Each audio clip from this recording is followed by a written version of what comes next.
Uyg'ur xalqining faxrlik yozuvchisi Zordun Sabirning Şinjan Yoshlar O'smirlar nashriyoti tarafidan nashr qilingan Ana yurt nomli romani. Bu roman Biliqut shirkatida ovozga elinib, Biliqut to'rida anglatildi.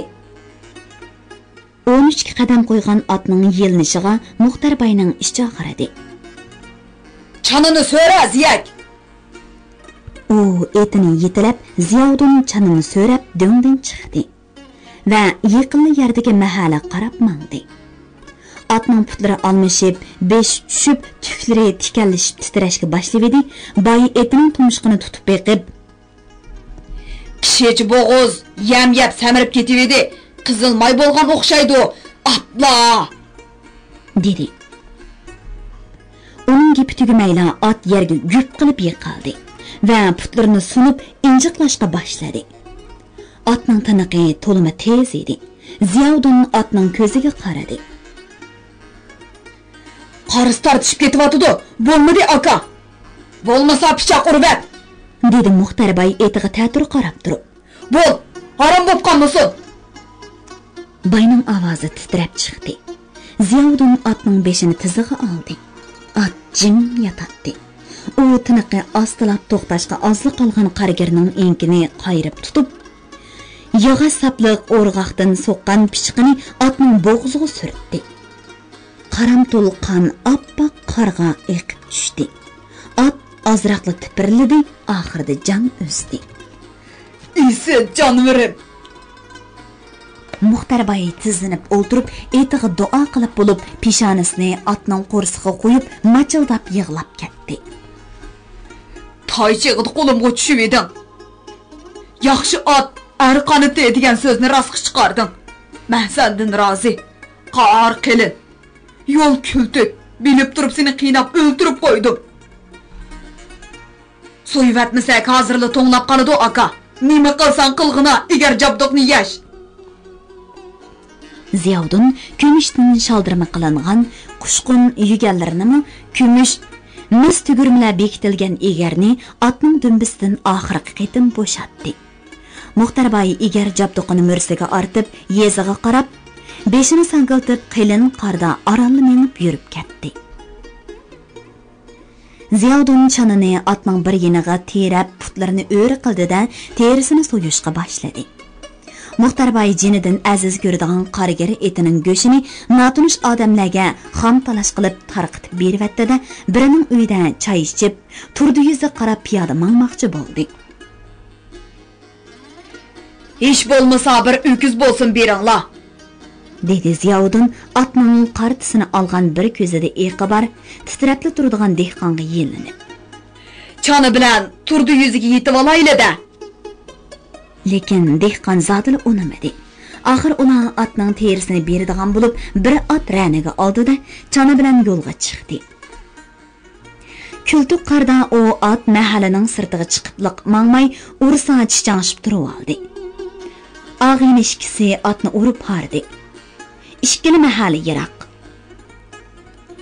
O'ttirda ketganlar qariyag'ashliq bor edi. So'g'uq kuchaygila turdi. Qo'lini yog'dan chiqarg'ili bo'lmaydi. Qiblidan yana bo'ron ko'tarildi. Hech narsani ko'rgili bo'lmaydi. At g'aldab titrab qora uchqunlarining zarbisidan shumshib, to'rt putini bir yerga qilib g'artildab turadi. Yanayli, dedi Ziyovdun. Qadligi mang'ili bo'lmaydi, ko'z ocholmaysan. Olg'ima. Ular at chana egari jabdoqni qo'yib, qelin qarda birda mo'dirib, birda o'milab menishga boshladi. At o'z qandoq qilamiz? Biz o'lsakchi. Rahning etini tashlab qo'ydi. Mening egar jabdoqlarimchi. Unda 10 qo'tor atni pay berolmaydi egirimga. Ziyovdun kayniga yondi. Nima qilsan, Ziyak? Biliqut xazinasi. Egar jabdoqni qo'ltiqmach qilib, dumbamga tengib olaman. Ziyovdunning dumbisida egar jabdoq Muxtar bay orolib xildab qadam yo'tkaydi. Ziyovdun har bir qadam bosganda bolasini bir qitim yodiga oladi-da, badanida hayotga bo'lgan bir yo'shirin kuch urg'aydi. U oxirgi kuchini sarf qilib bo'lsa-mu, turdi yuzigacha chidab menish kerak. Muxtar bayning madirlig'idek holi qolmadi.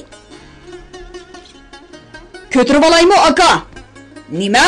Muzdavandan oshgan erkakman. dedi Muxtar bay. Ziyovuddin yerga kirgida xijil bo'ldi. Meni deb japoga qolding aka. Men Rodpay agashmiga bo'lsam qarigir. Qapshima ziyak. dedi Muxtar bay tinib ketgan eriqqa balgich qarg'a petib, oromli nafas elib. Azg'an o'xshaymiz. Yo'l qani? Nega mangsang shu yer yo'l? Aka qo'lingni. To'xta, bir tinib olay. Men uchun. Sen nima deding? Rayhon uchun. Men uning qabrisi dim yetib bolalarimga o'zim ega bo'laman deb qasam ichgan. Qasam? Mangayli aka. Mana qorong'i tushkili turdi. Ular untinsiz birda mödürüp, birda o'milab olg'a qarab mingiverdi. So'g'uq barg'ansiri kuchaymoqda. Kaynidan ularni bo'ron haydamoqda. Ular bo'ronning eqishi bilan mingiversa, mahalliga bordig'ini g'ishinadi. Ular mingiverdi. Qorong'i tushganda Muxtar bay: "Ey, biri qoni qiqiyotdi", dedi. U qeri qor yog'ochga yo'langancha qorda o'ltirib olib, hadab hozir aytdi. "Mangziyak, o'ng tarafda bir uy turadi. Mening mudirlig'chiligim qolmadi." Ziyak aksini oldiga kelib zo'msaydi. "Apash bo'la. Mening ko'tirgichiligim bor." Ziyovuddin aksi egari jabdoqni hapash qilib, birinchi uyning ho'ylisi oldiga keldi. G'o'ru selingan ho'yla darvosidan Ziyovuddin o'milab o'tdi. Aksi qarag'ini yenichi yotdi. Ziyovuddin zig'ir paxila yepilgan ho'ylaga kirib, o'ziga esilib pavshigan dehqon ishtiga parvo qilmasdan uy eshigini mushtum bilan urdi. Uydan yalang'och badani ko'rak joy yepinchoqlab olgan kak soqol egiz odam chiqdi. "Kelinglar. dedi u butun badani qarg'a melangan ikki odamni ko'rib. "Pah, jodunda qapsizlar. Qashqardan chiqqan musofirlarmi sizlar? Avval uyga kirayli", dedi Ziyovuddin Muxtar bayni yo'lab kirib etib. "Qashqarningmi neresidan?" Illiq uy, mo'r o'choqda kuyayotgan qattiq o'tin Ziyovuddinga darhol o'z uyini eslatdi. Muxtar bay jova, quloqcha, pimisini yeshib, saman yostiqqa jaynikini qo'yib kuldi. "Men saqmoy." Hammasi qaqaqlashib kulishdi. Kanda qatori o'ltirishgan, nachar kiyingan 5 bola, o'choq mantida go'pildatib saman qilayotgan ona, bayqi uzun tura yalang'och hammasi qaqaqlashib kulishdi. "Ko'v pishiyotmish", dedi amdira tili chiqqan kenji o'g'li taytanlab kelib, dadasining tizida o'ltirib elib. "To'ypon kova." Muxtar bay uyga sinchilab qaradi. Supi ustida gulsiz titilib ketgan bir parcha kigiz. Kigiz ostida zig'ir paxali, lim taxta bir necha saman yostiq. Biri ikki qo'raq ko'ribman, ko'rak jo'va, ko'ni chekman chapan bar edi. "Qashqoliqmisan? Nadikini? Bendirin taranchi. Nimanchi kambag'alsan? Xudoning bergini shu. Mollarning yo'qmi? Bir at bor edi. Ko'tirilma bo'lib, aram bo'ldi. To'g'ri, hozirmi yo'qmi? Ay bo'lmadi-g'o tang. Yeringchi. Un xo'ri qoldi. Orolimi? Dadam ko'sh-ko'shdi ketib ekan. Apo umumdan keyin qaytib ketdi. Nima degani o apo umum degan? Nadim bilay, dadam kelib yerlarni tungalloq setib etib, choy tuz qilgan o'xshaydi. Yerga choy tuz elib ishga qoshliq daymizganda, o'yingda yegidak go'sh-po'sh bormi? Men bir kun go'sh yemsam tugab ketaman jumu. Barmikin tang, Ey apsi, boca mocaların yok mu? Viyay, bu turla tügegen. Bu yerning beyi kim? Tungalla. Uyg'urdan cho. Au nereda Yahyavay, mayada Shamikam. Mavjugo. Shamikamga et. Uqatdan Muxtarbay ezib kep qaptikan. Bir paqlam bersin deydi o da. Unami, bormamsan avval, tezroq bor deyman. Muloyim uy egisi jo'sini kiyib chiqib ketdi. Jo'zi qo'yilib mehmonlarga dog' suv quyildi. Cheyinglarmi yo'qmi, hoy xaloyiq, nancho? Qo'shnilarga bir selim chiqayga bola kirgizsam yo'q debdi. Dedi yamoq ko'nglak kiygan, paxtalari sangilab turgan, yengi yo'q, paxtaliq chapan kiyib, kir mata yog'liqini enki ostidan bog'lab olgan, ko'zlari o'ltirishib ketgan o'ruq, vejik ayol gunohkordek tirniqini tatalab. Hatta qarigir mashadi o'zichu, buloq so'qim bo'latdi-kanda. Turpan kavisi bilan dog' suv jo'ziga keldi. Muxtarbay kavi yeyish gadoylikning alomati degan fatvosi qattiq amal qiladi. U hijradagi dog' suvdan ichdi. Ziyodun bir kesim kavi yedi. Balona bo'lishib, talishib jo'zini birdandila quruq dedi. Sirtdan do'kirilishib odamlar kirishdi. Assalomu alaykum Muxtarbay, nimanda qamg'oqda kuch bo'y. Ko'zni ocholmidoq shivirg'anda. Shamshining laqimi qorig'i bo'lg'ashqa Muxtarbay qum arshangda tunishgan odamga chaqchaq qildi. Ular kulishdi. Qani, yurava uyga. Men olmayman. Men deganda qil. Vallamu go'shga bir to'ysin. Ma'qullamsa, yur ebe, qo'y suyimiz. Muxtarbay uxlab qoldi. Uning xo'rikiga balalar hayron qolishdi. Birdamdan keyin Namrat dehqon Hebining uyidan qo'y go'shining sho'rib purqi tarqaldi. U shu oqshimi bir qo'yning go'shini qozonga salg'uzib, bir necha yildan beri go'shga to'yilmagan Namratning balalarini go'shga to'yg'izdi. Baylar uyga ching tutib taklif qilsin barmasdan, osh supida qo'roq ko'rib ustida jo'sini yepinib, saman yostiqi beshini qo'yib ballarning orasida ko'rinmay yotdi. Maxosanning askarlariga ot boqar bo'lib aylab dog' yerda yotatdim, dedi u uy egisining hijil bo'lganini bilib. Sening uying jannat, pah, nima degan rohat. Nurg'un sehiylik qilding aka. Bir ot, bir qo'yni yegizib atding-da. Turda Xonbayni xoin qilib, butun boyliqni musodir qiladi. Boyliqi to'zibdi kapti-ku. Shingdoban baylarni xoin qilib, boyliqni tortib oladi ekan. Kim biladi, bizmi xoin bo'lib topgan targinimizni Shingdobandan yanchiqib selib berimizmi tehi? Uningdan ko'ra biz haq yesuk. Hey, uzun tura, bir chani tepib biznikiga borg'ina. Bir kala so'qim so'yib beray, balalaring yesin. 2 parcha kegiz, 2 choy, bir tog'or un berman. Qachon borsan? Voy dang. Taranchi degan shuning uchun Namrat, o'zimi pesh, og'zimga cho'shtab osmon qarab yotgan bu haqning. Undaq bo'lgandikin, akilib berasan? Mondaqda tehi, Xudoyim boshqa ish qilmay sang'ilishsiz bo'ladi ekanda, qancha bug'doy tarding? 2 xo bug'doy targan. Opig'im besib aralla 6 xo chiqdi. Engizga targandikin shu. 10 xo yerning 4 xo'rini bir qashqaliqqa badim. Qo'noq teradi.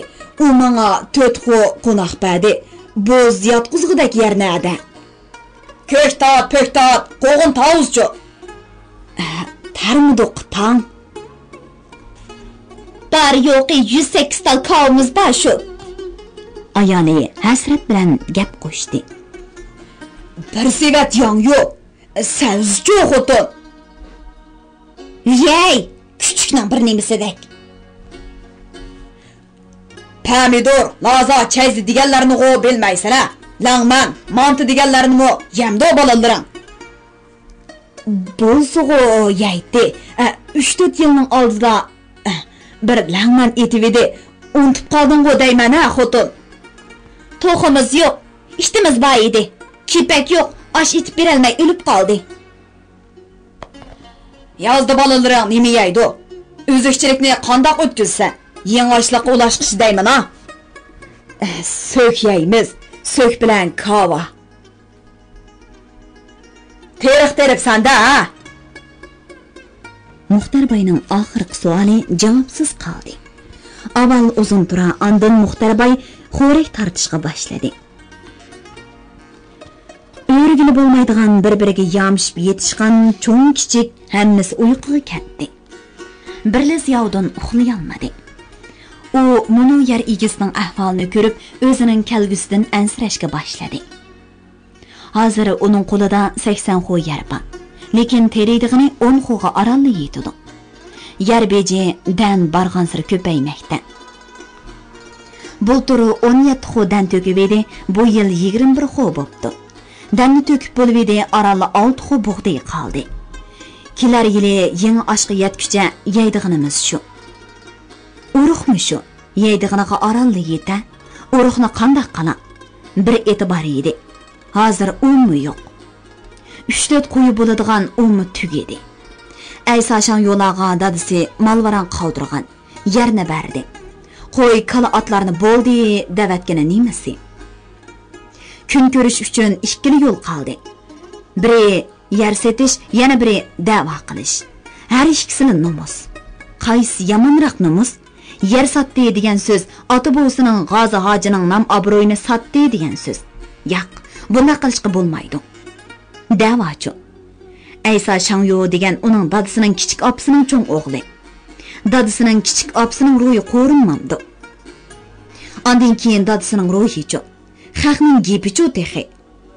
O'lik, gap qiling desa gurgur, chelish o'g'loq desa bo'ki dapchining desa gadish.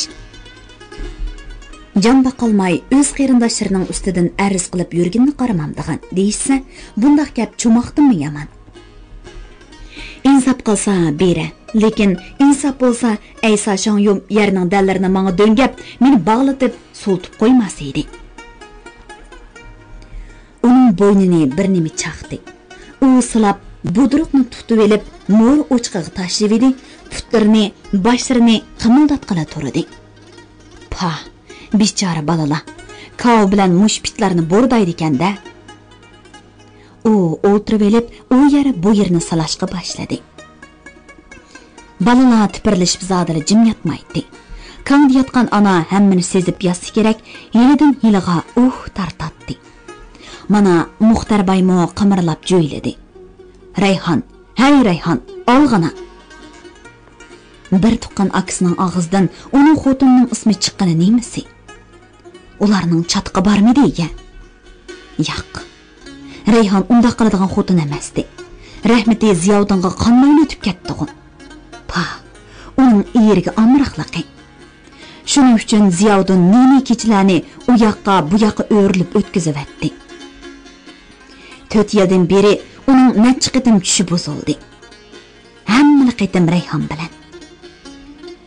Uning xiyoli yana tunji to'y oqshimiga qaytdi. To'p panjarada qog'idek to'p odam. Uning yanada 15 yoshlik yurt güzeli. Andishida eg'ir tinib yotmoqda. U qizning beshini siladi. Qiz uning kang ko'krigiga yuzini yoqdi. U qizni asta o'ngda qildi. Qiz atsi tamdek tatirib, midir-sidir qilmay yotdi. Ziyovdon jo'sini yepinchaqlab qalog'i chiqib, o'yladi birdan mangdi. Bo'ron ho'laydi, qarlar uchatdi. Daraxtlar ushqirtib g'araslaydi. Balam shu turqida nadikin? U balasini o'ylab edi, yana heliqi bechara dada aniq qaytdi. Uning badanida rohatga intilish his qolmadi.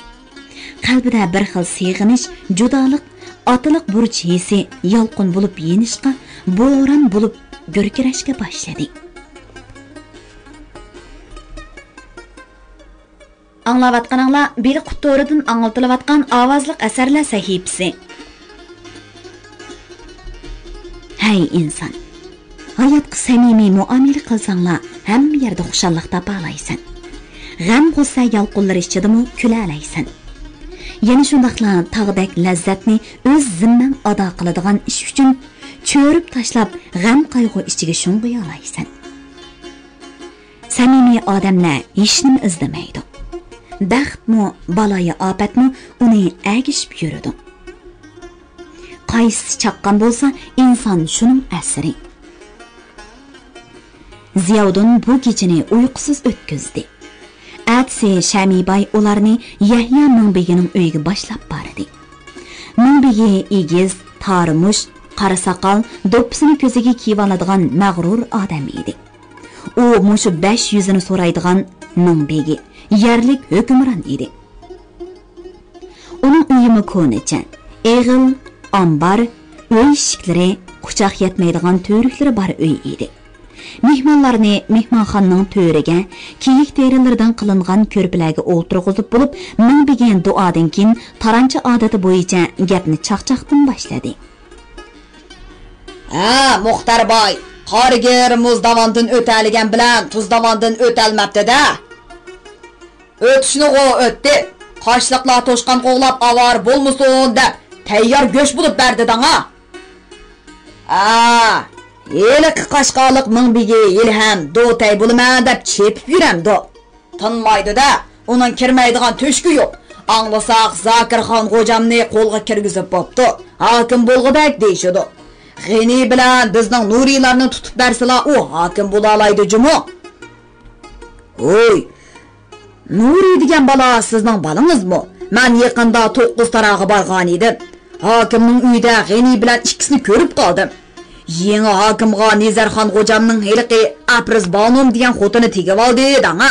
Yomon xotinkan, hokimning mol dunyosiga ko'zi tushib, 70 dan eshib 2 puti go'riga sangilgan odamga yotliq bo'lib oldi. Bu voy o'lsa, hamma boyliqi uning bo'ladi-da. Nuri shu yerga kelibdimi? Ziyoddin balisi qiziqib so'radi. Gavdilik, gapdan bilimlik yigitgina. G'ini uni Uyg'urdan chiqqan Lenin davobdi. Ular kechilab Kunas tarafga yo'l elib, qechib yurgan o'xshaydi ehtimolim. Shingdoban ularni tutishga Nilqiga askar chiqargan o'xshaydi. Hey, ava kapandi. Uyga egiz, qoshlari to'liq quyuq, qora burut bir yigit kirdi. Lavay. Heli xatni o'qinga, shu Nurining menga yozgan xat ekan. Muni dadalari anglab olsin. Apandi dalonga chiqib ketib, xelidan keyin kirdi va tuvandagi xatni tizilib o'tirib o'qidi. Hurmatli Yahya Mingbegi aka, eng yangi xabarlarni bilib turay devidingiz. Sizga To'nigun Urumchida bo'lgan bir ishni deb bermoqchiman. Shingdoban amonlik saqlash idorasining boshlig'i Li Yingchini 300 dak askar bilan Shimoliy Shinjongda tozalash elib berish uchun G'o'ljiga yo'lga salgan. Nishon G'o'lji nahiyasi bilan Nilqi nahiyasi ekan. Bu qatam asosan bandit tozalashni maqsad qiladi ekan. G'inining og'inisi albatta hushyor bo'lish kerak. Nilqiga kelsangiz Fatih Muslimovga yo'liqing. Sizni bexatar yerga opirib qo'ydi. Bizni Xudoyim xalq qorbo'ron birlashib qo'g'daydi. Xotirjam bo'ling. Muxtarboy qaqoqlab kuldi. O'g'il, yasha! Xo'janiyoz, Mahmud Sejong, Temir Sejonglardan o'tib ket Nuri. G'ini, Fatih, Akbar deganlar shunqorda. Heliqo 300 kat, 3000 askar kelsimi, burt tavrab qo'ymaydi ularni. Taladan qiyiqas ko'tarildi. Keldimi nima Shingdobanning askarlari? Havo ichildi. Butun qoshliq o'q atlandi. Oldimiz jangal, kaynimiz tog' tuzlan. To'shqan tulki degan qimqib, ingiz sangla qo'lingga chiqadi. Qoshliqning so'qimi to'shqan chiqib o'g'laymizmi-ya? Chiqsaq chiqdi, dedi Muxtarboy. Mingbegadash, qezongni akalmabsan, o deganga kuch kerak. Ziyoddin bunchichiq odamning o'g'i chiqqanini ko'rmagan. Yor beshidan tuvanga qarasang, toki Kunas daryosi bo'yidagi o'rmonliq, shimol tarafga Avral teg'i yo'tallargacha cho'moq o'ynatgan odamlar, tinimsiz havshiyotgan itlar. To'shqan deganning tuxumini quritadigan bo'ldi-da bu qoshliqlar. Ya Allah, Şangdoban moşundaq tutqılsa, biz mi toşqanda qurib tügerimiz mi? Anladın-gı, balang bizni Xudoyim, xalq, qari buran qo'g'daydi deb yezibdi. Qo'rqma ziyek. Balang 100 itni teni tanaydigan tulki bo'lib olgan o'xshaydi. Hamma odam to'shqon tutishning ko'yida. Birla Ziyovdin bala xiyimida. Uning xiyoli balasidan qolgan. Yilqi Liyangchi degani 300 saqchi bilan G'o'ljiga kelsa, G'o'lji nahiyasi bilan Nilq nahiyasi muhim nuqta bo'lsa, u qanday qilar edi?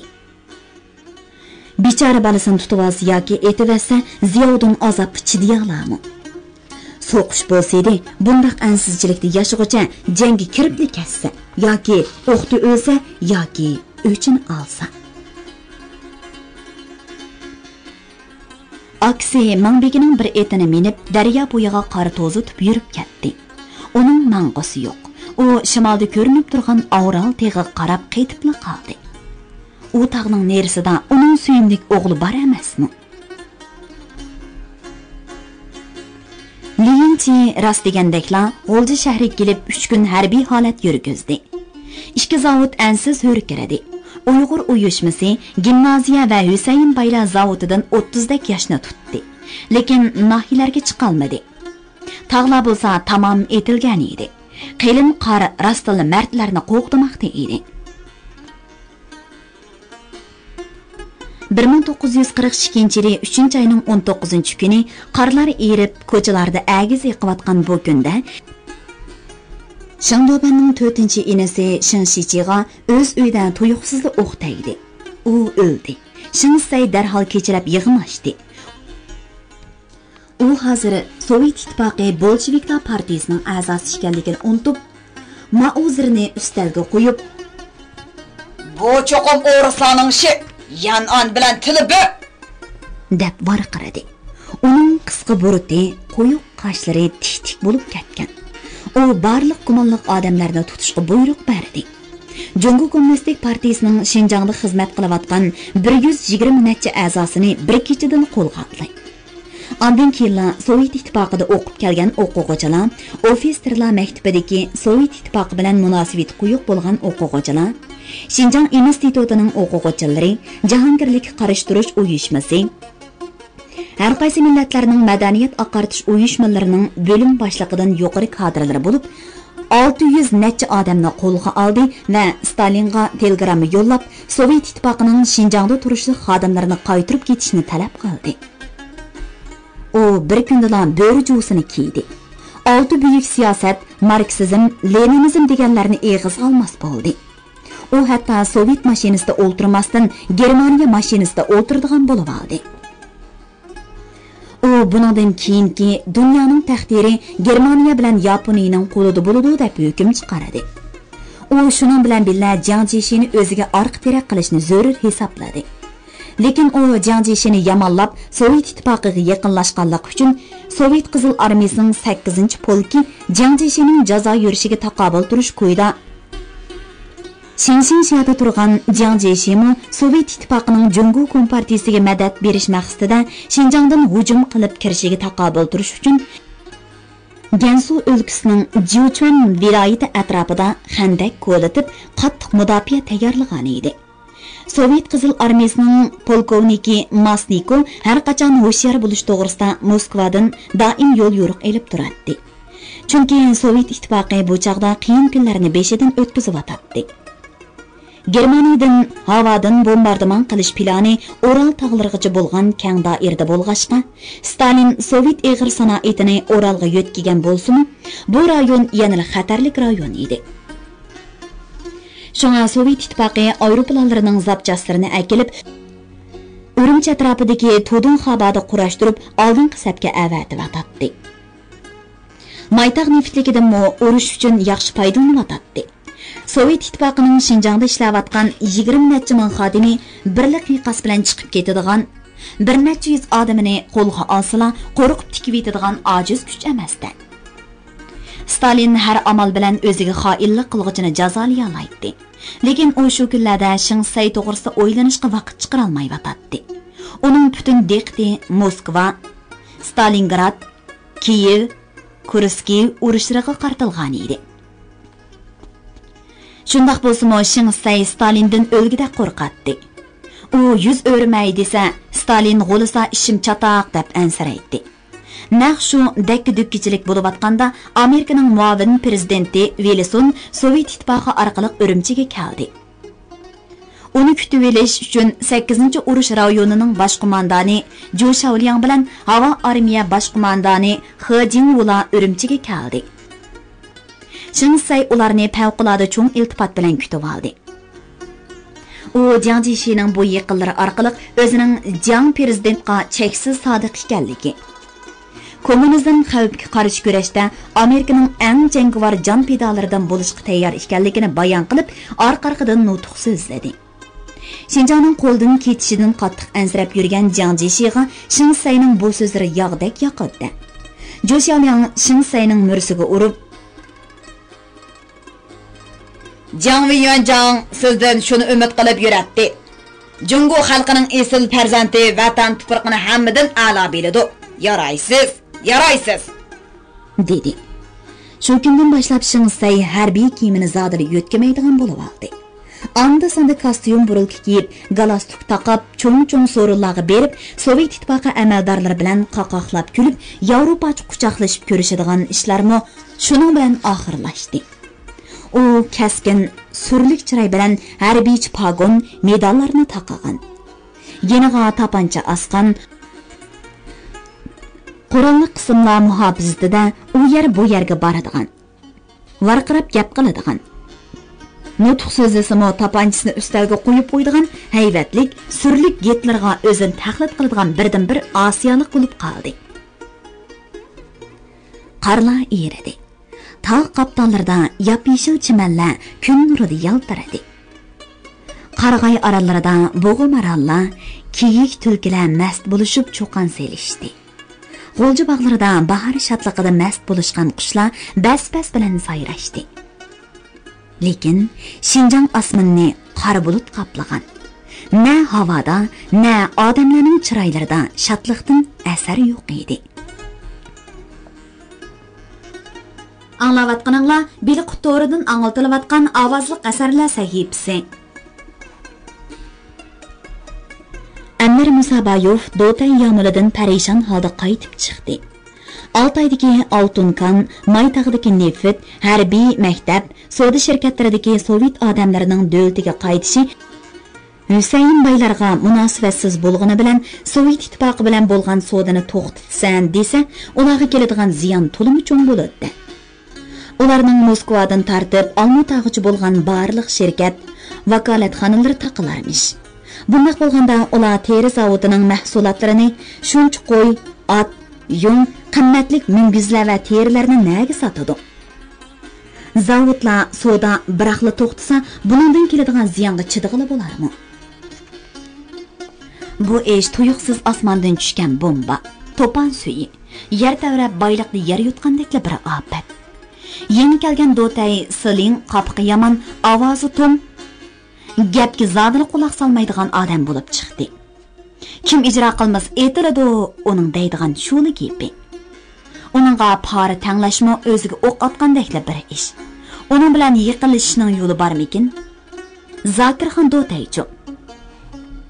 Kishilar u odam Silingning elevatgan tirnaqi. Uning qaror qilish, buyruq qilish huquqi nima qilsin? Gap qilish huquqimi yo'q deyishadi. Ras, shundaq bo'lsa, eg'iz upurtishning nima hojati? U tashlabkedagi kontoriga kichik mashinasi bilan bordi. Bosh buxgalteri Tatar kishi beshini ustalga qo'yib xiyol surib o'tdi. Assalomu alaykum deb o'rindan chashrab turdi buxgalter. Amal bo'lmadi apandim. Hukumat 480 ming dollar seliq soldi. 3 kungacha topshirmasak turmaga tashlug'idak. Bankdan qarz oldik. Bizning CCCR'dagi pullarni bu yoqqa o'tkazmayotdi. Ishchilarning oyligi bir cho'ng ish. Hamma pulga mal elib besib bo'ldik. 3 qatim obor bo'ldigan vaqt bo'ldi. Nima iloj? Necha million dollar iskelatda tup besib yotdi. Bo'ldi. Qo'ylar qancha? 360 ming to'yaq. Bozorga solsa, dirining nechilik tiriladi. Qo'y kasat apandim, qo'lchi ko'chalarga qo'y sinib ketdi, xaridor yo'q. Amsa, pul bo'ladigan nima bor? Yozliq oyoqlar to'xtamsudek eqiyotidi. Oltin kumushchi.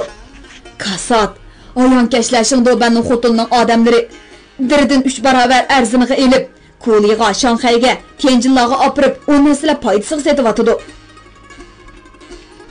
Ondaq bo'lsa, biz shu yoqqa opirayli. Yo'l yomon. Bandit bulangchilar ko'p damsiz. Shongdo'banning odamlari qandoq opiryotidi? Biz shunday qilishning yo'lini topayli. Ham siyosatga, madaniyatga, ham savdo ishlariga qiziqadigan gapi yumshoq, pokiz yasanib yuradigan bu odamning chiroyida hech kim hech qachon bugünkidek parishonlik bayqamagan. U go'yo ko'zlaridan yosh agib, hozirla yig'lab yetadigandak o'msi edi. Hamma yerda rohat ko'rayotganmi, beyotganmi oshiq, dedi u uzun o'rindiqda o'ltirib qattiq o'qtardi. Askarlar Ko'lidan piyoda chiqqanda ularga agishib, yo'l bo'yi askarlarni milishmal bilan ta'minlab keladigan qo'lang'izchilar bir sivat bilan chiqib, hozir bu yerda cho'ngbay bo'lib ketishdi. Nagili borsa, Tianjinlik boy, ular yalang oyoq chiqishgan qo'lang'izchilar edi. Bayliq amal shulardan oshmaydi. Ko'lida devonchilik qildiganlari bu yerga chiqib cho'ngbay bo'lib oladi. Sarangshoydak elishib qolganlarmi bu yerga chiqib do'tay bo'lib oladi. Yuandahua, Yangzingshin, Jinshurin, Shangsaylarning qaysi biri shunday emas? Telefon jiringladi. Apandim, sizga heliqi burunqi Yingxan xonning boshlig'i telefon beribdi. Anvar apandi telefonni olmadi, lekin gap qilmadi. U texmi qattiq xafa bo'ldi. Men unaga oqsham Shangang bilan savdo qilishning yo'lini topgan deb edim. Umi yo'q bo'pti. Shangsayning xotini odamlar bilan Fransiya, Italiya, Avstraliyaga berib savdo qilish yo'l borkanu, bizga bu savdodagi olmutog'im yo'l yo'qmikan? Milliy zulm degan mana bu shu.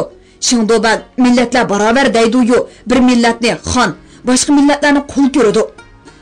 Uning hamma gapi aldamchilik. Mana hozir Sovet ittifoqining odamlariga kundalik turmush buyumlarini setib bermaysan deyotdi. Yan 50 kommunistlarni qo'ymay turmig soldi. U hozir hamma yaxshi gaplarining ta'tirini qilg'il turdi. Apandim, bundoq ketaversak, ziyon kundan-kunga ko'paydi. Ziyonning qarichaqliq. Bizni turmig selib, hamma boyligimizni musodara qilmaslar bo'ladi-ku. Uning ko'ngli g'ash, ruhi tushkun, parishon edi. Uning qalbida til bilan ifodalagan bo'lmaydigan bir xil kamsitilish zo'raymoqda edi. U biri bilan mungdishishga, hayot, jamiyat, vaziyat to'g'risida o'ylaganlarini biriga ochiq yo'riq aytishga tashna edi. U og'aynilarini birma-bir ko'z oldidan o'tkazdi. Zo'r ishlar haqida so'zlashgidek birma og'aynis topolmadi. U savdo, axloq va ayollar to'g'risida so'zlashga amroqlardan ko'proq do'st tutibdi. Tuyuqsizlar uning yodiga Qozoq Qirg'iz uyushmasining raisi, bolalikdan tartib askar bo'lgan, harbiy boshliq bo'lgan Ihsoqbek ismli qirg'iz keldi. Yaqinda uni Shinsay uyushmasining raisligidan elib tashlagan hamda uni tutqudak degan xabar xalq eg'iziga chiqqan edi. Uning uyiga berish xatarlik. Shundaq bo'lsa-mu, Anvar apandi mashinasini uning uyiga Van Qodir beg'i tarafga tortdi. Ihsoqbekning darvozasi yim edi. Anvar Musaboyev bir necha qitimla billa bo'lgan bu mashhur odamning darvozasining tangisini sharaqlatdi. Uning Ahmad ismli muhofizachisi darvozaga kelib, "Kim?" dedi. "Men Anvar Musaboyev." Eshik ochildi. Ahmad qirg'iz yigit tapanchisini g'alpiga soldi. "Ihsoqbek bormi?" "Marhamat." dedi yigit peshayvonlik uyini ko'rsatib. Anvar apandi kirganda Ihsoqbek burutliq, gavdilik, pagaz qapoq odam o'rindan turib, "Assalomu Anvar apandi, toza yaxshi gapsiz." dedi va o'zi bilan billa o'rindan turgan oq yuzlik, qora qosh yigitni ko'rsatib, "Abdukerim apandi, Savanda 1940-yildan tartib surgun qilingan. Yaqinda bu yerga keldi. Hozir viloyatlik ma'arif idorasi mufattish" deb tunishtirdi. Ular ko'rishib o'tirgandan keyin yana, "Bu kishi Anvar Musaboyev, hammanglar bir ot tushdi. Şinjanğa Avrupa sanoati bilan sodisini tunji bo'lib akirgan Musabayevlarning ilg'or iddilik avlodi deb Anvar apandini tonishtirib edi. Anvar apandi: "Toza men izlagan odamlar bilan tepishdim. Attiganlar g'am bilan uydan chiqib edim. Men endi to'liq xushalman" dedi. Biri Sovet ittifoqi bolsheviklarining, yana biri Jungo kommunistlarining ta'sirini qabul qilgan. Her ikkisila Shinsayning ziyonkashligiga yo'liqqan, boshlaridan nurg'un issiq sovuq o'tgan odamlar Anvar Musabayevning dardiga darmon bo'ladi albatta. Beliqut şirketida ovozga elinib, Beliqut to'rida anglatilayotgan Uyg'ur xalqining faxrlik yozuvchisi Zordun Sabirning Xinjiang yoshlar o'smirlar nashriyoti tarafidan nashr qilingan Ana yurt nomli romanini bugun mush yergacha anglatdik. Davomini atik anglitishimizda davomli anglatamiz. Bu roman Xinjiangning har qaysi joylaridagi Shenhua kitobxonalarida sotiladi. Do'stlarning bu romanni setib olib saqlab qo'yishini alohida tavsiya qilamiz.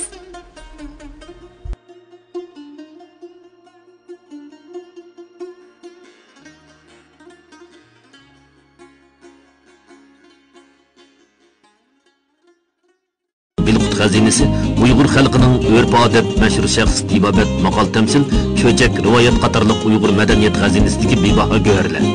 Karton ilpa, qonun nizom, ishorat tili, tan tarbiya, fizika, ximiya qatorliq 600 dan ortiq kasbiy sohadagi Uyg'urcha, xanzucha, ingliz 3 xil til, 6 milliondan ortiq so'z, ovoz ham surat bir gavdalashtirilgan kompyuter yumshoq detali. Bilmaganni Beliqutdan bil. Beliqut xazinasi